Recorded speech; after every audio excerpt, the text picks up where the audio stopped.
Should I do it now? Do it. Okay, my name is Jamila. Do I need to do my second name as well? I'm not 30, I'm 29. Is it recording? I talk a lot, so this is funny. My name is Jamila. I'm Nigerian, but I was raised in the UK, and I'm 30.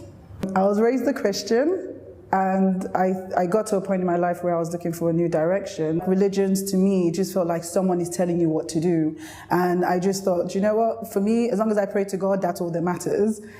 And then I did get to a stage where I just felt like I wanted more. It felt like I wasn't connecting as much as I should have been connected. And to me, Christianity just, for me personally, it wasn't giving me that anymore. And the only thing I could think about was, okay, what else can I turn to? And that's when my sister actually gave me Fortress of the Muslim, or one of those books. So she's like, if you feel this way, read this and read that. So I found Islam at the age of 19.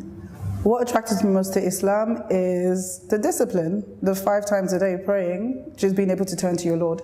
After that, I tried to read more about the religion, and I just turned around and I was like, I need that discipline, and I think I just wanted the discipline, and I felt like this was the way forward for me.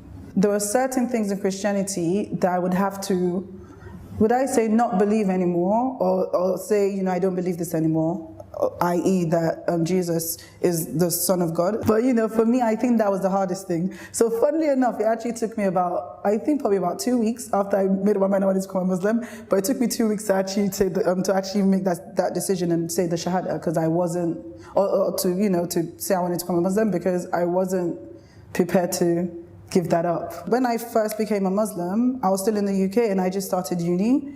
And I was blessed enough to, in the university I went to, you know, I had some Muslim sisters there, so there was a prayer room, so I used to go there. I didn't know anything, but they were so welcoming to me, and they were willing to help me because I knew nothing.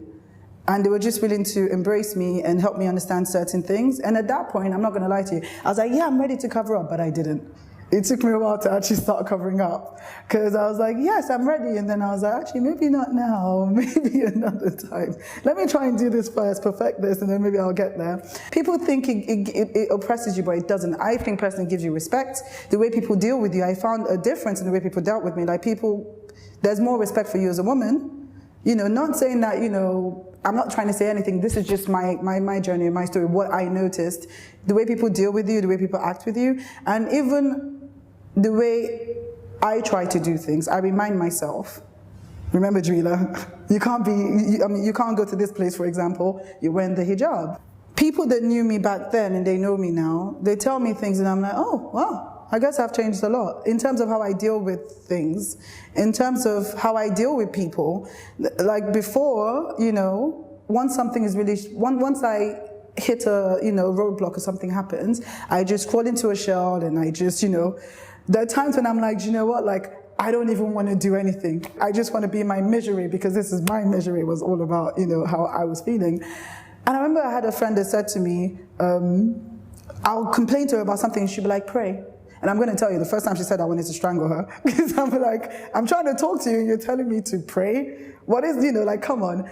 And there was a day where I said to pray, and the more I prayed and the more I turned to the Lord and the more I just try to understand more how beneficial the religion is, and just praying and just understand. Like, basically with the religion, there's like they say in the Quran, for example, for every struggle you're going through, there's something in there that relates to it, if you open your heart to relate to it. Because I've read the Quran so many times, and there are times when I'm reading something, I'm like, skip it, you know, because I didn't want it to apply to me.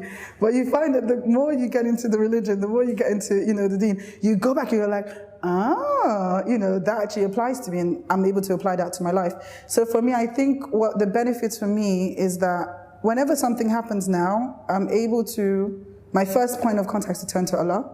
I'm not going to lie, I'm a human being, sometimes I still complain. my first point of action is to complain and go, shout, and I calm down. I'm like, hang on a minute, and then I go and I pray, and I feel better. And I've been in situations where, honestly, I kid you not, and I say this to people and they think I'm joking, where it seemed like there was no other way to turn.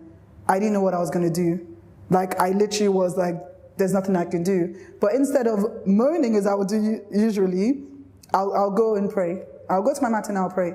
And like, subhanAllah, the way things would turn around, even I'm shocked. And even my friends, they're like, Jamila, hang on, how did that happen? Honestly, like, there are things that have happened, I swear to you, like, I kid you not, and people don't get it, and they're like, and the more this happens, I'm like, I'm doing something right here.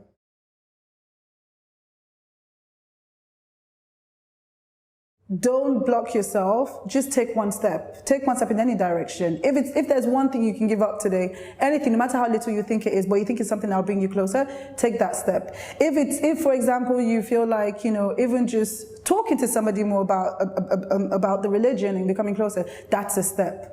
Even just listening to me right now, you're taking a step. So don't give up on that step, because we're all on this journey and we can all help each other be better at this. Trust me, we're all on the journey together. And, you know, we can get there in the end, inshallah. It's just one step we have to take.